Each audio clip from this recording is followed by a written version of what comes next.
Tarini public school रे क्षितिज्योति आश्रम तरफ गीता बंटन घटगां तारिणी पब्लिक स्कूल परिसर में जगन्नाथ साहू अध्यक्षतार एक आध्यात्मिक आलोचना चक्र अनुष्ठित होती।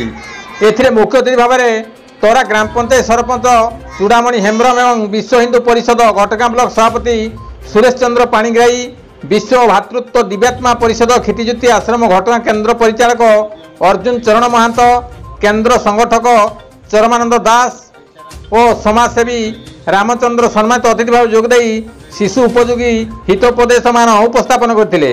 यापर क्षितिज्योति आश्रम घटगां शाखा तरफ सर्वशास्त्र शिरोमणि श्रीमद भागवत गीता पुस्तक छात्र छात्री तथा गुरुजी गुरुमा मानक अतिथि मानक द्वारा प्रदान कराइला। कार्यक्रम को संयोजन करते तारिणी पब्लिक स्कूल सह संपादक गुरु संजय कुमार दास। कार्यक्रम परिचालन में सहयोग करते गुरुजी मधुसूदन साहू, जयंती सुतार, राजनंदिनी नायक, श्रुति प्रियदर्शिनी सेठी, सुनीता दास एवं प्रवीण नारायण नंद प्रमुख। कविंद्र राउत का रिपोर्ट, केडी न्यूज ओडिया।